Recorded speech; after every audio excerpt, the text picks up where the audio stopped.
La la la la la la la la la la.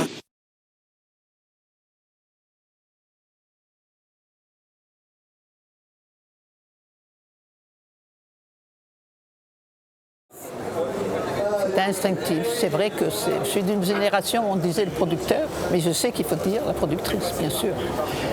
Mais en fait, j'entendais plus le producteur, plus la production. Pour moi, c'était plus le sens que je voulais donner, la production. Pour moi, la productrice ou le producteur, c'est un peu, parce que le metteur en scène, pour moi, c'est un équilibriste. C'est comme un équilibriste qui passe entre deux tours et il ne doit pas tomber. Et le producteur, pour moi, est le balancier. La productrice est le balancier.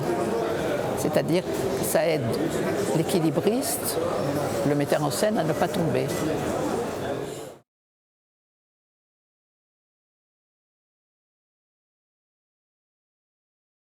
Non, je suis productrice pareil quand c'est avec un autre metteur en scène que quand c'est avec Costa. Je suis aussi dure et je dis les choses que je pense, même si des fois ça peut heurter, que ce soit avec Costa ou avec notre metteur en scène.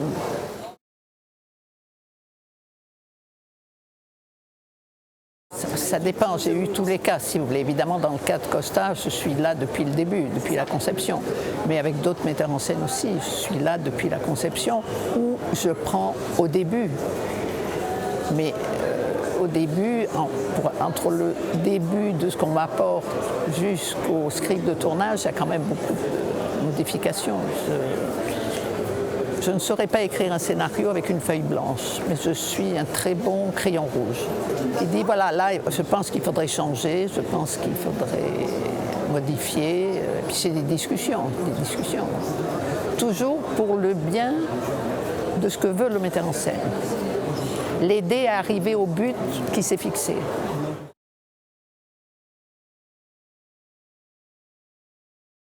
Non, parce que j'avais une identité avant Costa. Enfin, on s'est connus, j'avais 24 ans, Costa 30, donc, il y a très très longtemps. Mais j'existais avant, j'étais journaliste. J'ai fait la guerre du Vietnam, enfin, je suivais la guerre du Vietnam, mais j'ai été enlevée par le Viet Cong, ça a été une expérience formidable. Donc j'avais une identité avant, donc j'ai jamais eu ce problème.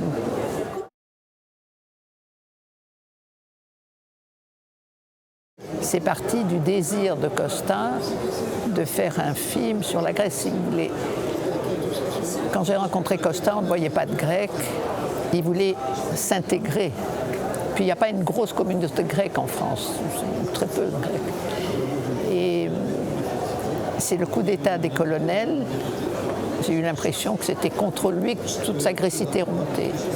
Et là, la crise grecque, la façon dont les Européens ont traité la Grèce, il s'est ressenti aussi un film de combat, comme Z était aussi un film de combat d'une autre forme.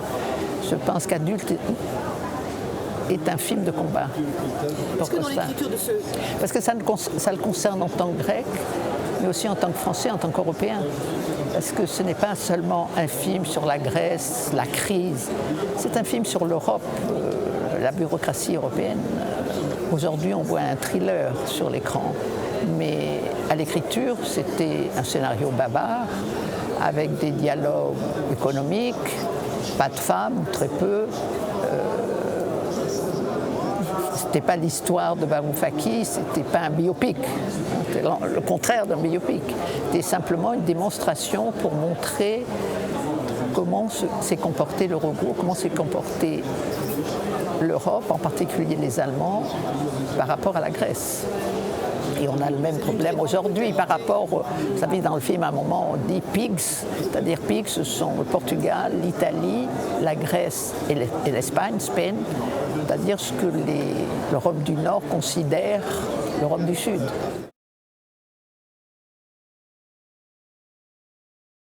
C'est un état des choses. Je veux dire, on ne peut pas mettre des femmes parce qu'il faut un quota de femmes. Hein, ça serait, non, c'est un monde d'hommes. Et c'est peut-être un peu pour ça aussi. Bien que la nouvelle, vous savez, la nouvelle présidente de l'Eurogroupe, de l'Europe, elle a commencé par faire, c'est pas parce que c'est une femme que c'est tout beau, tout gentil. Elle a commencé par des décisions raides sur la culture, sur tout ça. Donc, c'est pas parce que c'est une femme que ça va s'améliorer.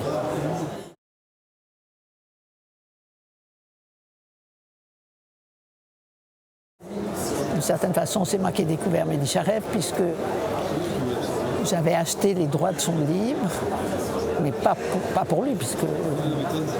Et finalement, on l'a rencontré. Et après avoir discuté avec lui, je me suis rendu compte qu'en fait, il avait d'abord écrit un scénario, et puis qu'il avait écrit un livre et qu'il avait été publié. Et il était ouvrier en usine, ajusteur.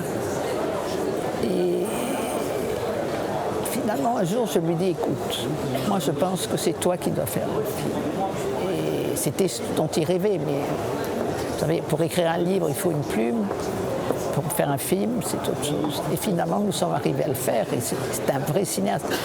Mehdi est une des seules personnes, son deuxième film, par exemple, Miss Mona, il faisait que m'en parler après le succès du Théorème. Et un jour, je lui dis, mais tu ne m'as pas donné le scénario. Il me regarde, ahuri, il me dit, ah oui, c'est vrai, je n'ai pas écrit. Il avait tout dans sa tête. Et il revient 3 jours après, mais vraiment 3 jours après, avec un grand cahier d'écolier à spirale, avec le scénario écrit à la main, une rature.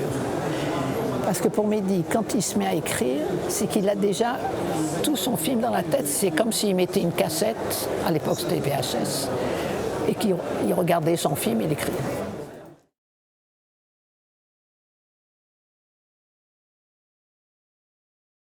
Oui, je la revendique. Je suis niçoise d'origine, avec des origines corse et italiennes et espagnoles, donc très mélangées. Et je la revendique parce que c'est naturel chez moi et je ne suis pas anglo-saxonne pour rien.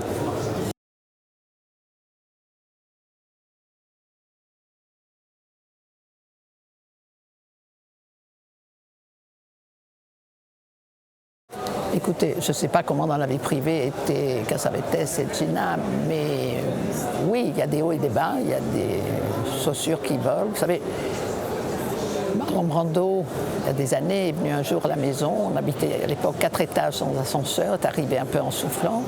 Il est allé direct dans le living room et direct à la cheminée. Et sur la cheminée, un miroir cassé avec ma photo à l'intérieur. Il a immédiatement compris, il s'est retourné vers moi et Costa, il m'a dit, Michel, tu étais où? Tu avais quoi dans la main? Et Costa était où? Et je lui ai dit une chaussure. Et Costa était là, évidemment il a fait ça, il n'a pas eu la chaussure, c'est le miroir qui a eu la chaussure. Donc il avait compris tout de suite.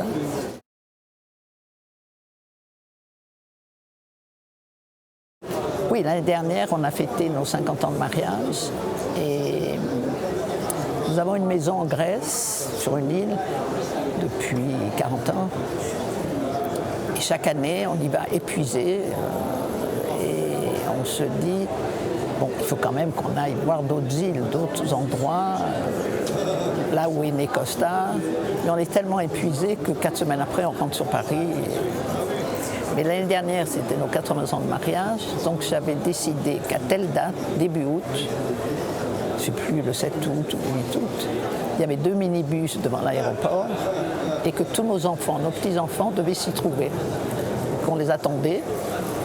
Et tout le monde est venu et nous avons fait pour nos 50 ans de mariage, mais c'était l'année aussi de mes 80 ans, nous avons fait toute l'Arcadie, c'est-à-dire le nord du Péloponnèse, là où est né Costa, on était allé voir sa maison d'enfance, tout ça et tout, ça a été formidable.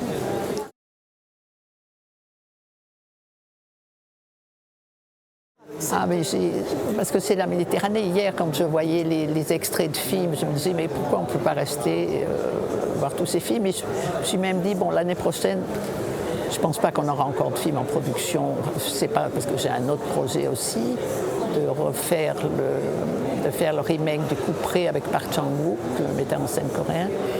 Mais je ne pense pas que ce sera encore en production. Donc, si c'est possible, j'aimerais venir pour pouvoir faire une indigestion de films méditerranéens.